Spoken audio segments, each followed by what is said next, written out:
अस्सलाम वालेकुम। मेरा नाम है दानिश मकसूद और आप देख रहे हैं मेरा YouTube channel Dawn News editorials. आज है 8 जुलाई 2020। आज थोड़ा टाइम कम था मेरे पास, तो मैं सिर्फ एक वोकैबुलरी की छोटी सी वीडियो बना रहा हूँ।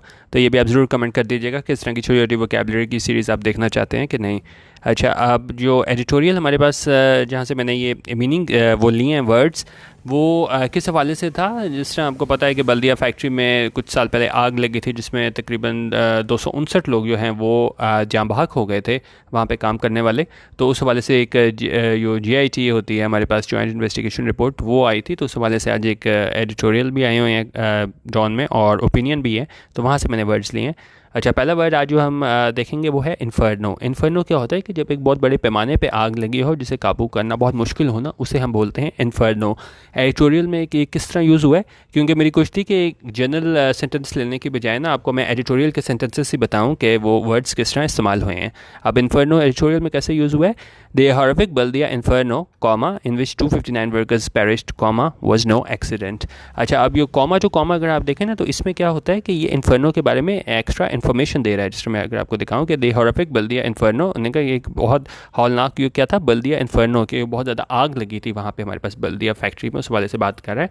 और कॉमा लगा के क्या बता रहा है, एक्स्ट्रा इन्फॉर्मेशन दे रहा है इन्फर्नो के बारे में कि उसमें क्या हुआ था। इन विच 259 वर्कर्स पेरिश्ड होता है जाँ बहक हो जाना, और उन्होंने कहा उसमें क्या हुआ था, 259 जो काम करने वाले वहाँ मजदूर थे उस फैक्ट्री में, पेरिश्ड यानी कि वो जाँ बहक हो गए थे। वॉज नो एक्सीडेंट यानी कि वो एक्सीडेंट नहीं था, और जानबूझ के जो है वो ये आग लगाई गई थी, ऐसा कहना है हमारे पास GIT जॉइंट इन्वेस्टिगेशन रिपोर्ट में। ठीक है।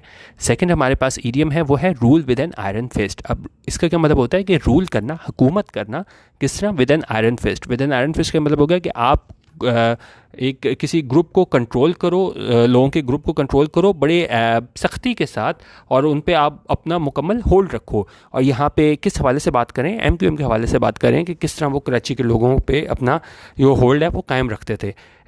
ये देखें एडिटोरियल में कैसे यूज़ हुआ है। The investigation gives a glimpse of the atmosphere at the time when the MQM ruled Karachi with an iron fist। उनका ये इन्वेस्टिगेशन है, तहकीक है, वो हमें दिखाती है, gives a glimpse, एक झलक दिखाती है किस चीज़ की, ऑफ द एटमोसफियर, कि उस टाइम पे हालात थे। किस टाइम, एट अ टाइम, उस टाइम पे, when the MQM ruled Karachi with an iron fist, जब MQM जो है वो रूल करती थी, हुकूमत करती थी किस पे, कराची पे, with an iron fist यानी कि मुकम्मल तौर पे कंट्रोल रखती थी वहाँ पे कराची के लोगों पे।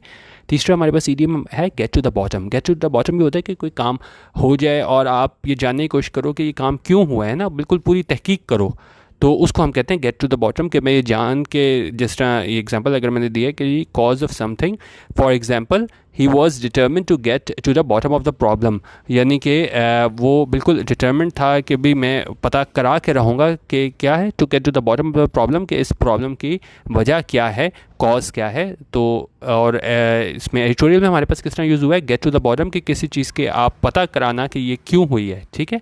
अच्छा, अब एडिटोरियल में कैसे यूज़ हुआ है। Indeed the public has justifiable little faith in the willingness of the state machinery to get to the bottom of even the most heinous offensive. उन्होंने कहा इंडीड, यकीनन, द पब्लिक हैज़ जस्टिफाइबली, कि बिल्कुल public जो है वो जस्टिफाइबल है कि क्या ये the public has justifiably little faith, कि उन्होंने कहा ये पब्लिक है उसके पास क्या है लिटिल फेथ। लिटिल फेथ होता है, लिटिल होता है ना होने के बराबर, फेथ यहाँ पे किस मायने में इस्तेमाल हुआ है, एतमाद के मायने में। उन्होंने कहा यकीनन इसमें पब्लिक को जो है ना बहुत कम यानी ना होने के बराबर एतमाद है किस चीज़ पे, इन the willingness of the state, कि स्टेट की विलिंगनेस के बारे में कि स्टेट करना चाहती है क्या, किस बारे में इनको शक है, किस बारे में एतमाद का फुकदान है आवाम को, in willingness of the state machinery to get to the bottom of even the most heinous offences, कि ये जो विलिंगनेस है कि कुछ काम करने की नीयत किस चीज़ की, स्टेट की, to get to the bottom of even the most heinous offensive, के वो जो स्टेट है वो क्या करे, to get to the bottom, के हकायक जानने की कोशिश करे किस बारे में, even the most heinous offensive, ये कि बहुत ज़्यादा आप कह लें ऐसे ऑफेंसेस, ऐसे जराइम जो कि बहुत ही आप कह लें हीनियस हो ना, कि बहुत मतलब बुरे सेंस में यूज़ होता है कि हीनियस ऑफेंस, बड़े पैमाने पे जो जराइम होते हैं। तो उन्होंने कहा ये पब्लिक है ना उसका बिल्कुल ही फेथ नहीं है, एतमाद नहीं है किस बारे में, कि स्टेट जो है वो वाकई क्या करना चाहती है, to get to the bottom, कि वो हकायक जानना चाहती है किस बारे में, उन्होंने कहा इवन यहाँ तक कि ये बहुत ही ज़्यादा मज़मूम जराइम है उनके बारे में भी जो है ना वो मुकम्मल हक़ाइक़ जो है वो स्टेट मशीनरी उस तक नहीं पहुँचना चाहती, और इस चीज़ के एतमाद का फुकदान है किसमें, पब्लिक को।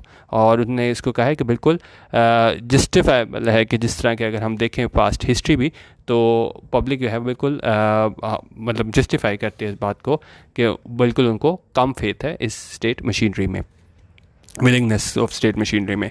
अच्छा, अब ये एक ज़ाहिद हुसैन का ओपिनियन था, वहाँ से मैंने एक पैराग्राफ लिया है, इसमें 5 जो हैं वो वर्ड्स हाईलाइट किए हैं, इसके मैं आपको अभी मीनिंग्स बताऊंगा और फिर हम इस सारे पैराग्राफ को पढ़ते हैं। अच्छा, अब इसमें पहला लफ्ज़ है हमारे पास कंपेल्ड। कंपेल्ड करना क्या होता है, किसी को मजबूर करना कुछ करने के लिए। नीचे मीनिंग भी मैंने लिखे हैं, आपने पढ़ना हो कि फोर्स और oblige someone to do something. जिस तरह है a sense of duty compelled Harry to answer her questions, और सिमिलर मीनिंग्स में आ जाएगा फोर्स कोर्स इनटू। दूसरा हमारे पास ये येलो में हाईलाइट हुआ है टायरेट। टायरेट होता है कि जब आप बहुत लंबी तकरीर करो किसी पे, जो है वो आप क्या करो, क्रिटिसाइज़ करो। यहाँ पे अगर आप देखें long angry speech of criticism और एक्विजिशन, कि एक बहुत लंबी तकरीर में आप किसी को क्रिटिसाइज़ करो, तनकीद का निशाना बनाओ या क्या करो, और एक्विजिशन या उसमें इल्ज़ामात का इल्ज़ामात लगाओ उस तकरीर में, तो उसको हम बोलते हैं टायरेट। तीसरा लफ्ज़ हमारे पास है पैट्रनाइजिंग। पैट्रनाइजिंग होता है जब आप किसी के को क्या करते हो, सरपरस्ती करते हो, ठीक है। और परवेसिव का मतलब होता है प्रेवलेंट, हर जगह कोई चीज़ मौजूद हो। और मेट्रोपोलिस का मतलब होता है कि एक आपके मुल्क का बहुत बड़ा हिस्सा, शहर, जो कि माशी और आप कह लें सियासी, और हमारे पास एक मिनट यहाँ पे मैं लिखा था माशी, सियासी, और एक चीज़ हमारे पास इसमें क्या होती है, सकाफ़ती तौर पे जो है ना वो आपका बहुत बड़ा हिस्सा हो आपके मुल्क का। जिस तरह इसको यहाँ पे देख लें, metropolis is a large city which is a significant economic, political and cultural centre for a country और रीजन। और यहाँ पे मेट्रोपोलिस किसकी बात हो रही है, कराची के बारे में बात हो रही है। अच्छा, अब ये 5 हमने मीनिंग्स देख लिए, अब इसको हम पैराग्राफ को देखते हैं। उन्होंने कहा अपेरेंटली, ज़ाहिरी तौर पर, the Sindh government was compelled, Sindh government जो है वो मजबूर कर दी गई थी। वॉज के साथ हमारे पास फिर यहाँ पे क्या हुआ है, वर्ब की थर्ड फॉर्म आई हुई है, तो ये पैसिव का स्ट्रक्चर है कि सिंध गवर्नमेंट ने कुछ नहीं किया था, सिंध गवर्नमेंट को मजबूर कर दिया गया था। Sindh government was compelled to release the reports, के उनको मजबूर कर दिया गया था कि वो क्या करें, जारी करें रिपोर्ट्स को। कब करें रिपोर्ट्स को जारी, after the tired launched by a federal minister. ने कहा आफ्टर, उसके बाद, किसके बाद, कि ये टायरेड लॉन्च किया गया था फेडरल मिनिस्टर की जानिब से, यानी कि ये तकरीर की गई थी, इसमें बहुत जो है वो तनकीद का निशाना बनाया गया था और इल्ज़ामात लगाए थे। किसने लगाए थे, launched by federal minister, in federal minister की जानिब से इल्ज़ामात लगाए गए थे। और किस पे लगाए थे और क्यों लगाए थे, एक्यूजिंग द पीपीपी लीडरशिप, उसमें इल्ज़ामात लगाए थे पीपीपी लीडरशिप को, किस बारे में, ऑफ पैट्रनाइजिंग क्रिमिनल्स, के ये सरपरस्ती करते हैं मुजरमों की। यो और कौन से मुजरिम हैं जिनकी ये सरपरस्ती करते हैं, responsible for the pervasive lawlessness and violence, क्योंकि ज़िम्मेदार हैं कैसे लॉलेसनेस की, आप कह लें इसकी बदअमनी की, जो कि परवेसिव है, यानी कि हमें हर जगह नज़र आती है इन क्रिमिनल्स की वजह से। हर जगह क्या नज़र आती है, लॉलेसनेस नज़र आती है, ठीक है, लाकानूनियत नज़र आती है हमें, और हमें क्या चीज़ नज़र आती है, वायलेंस, और हमें तशद्दुद जो है ना वो मतलब क्या है, ज़िम्मेदार हैं ये क्रिमिनल्स।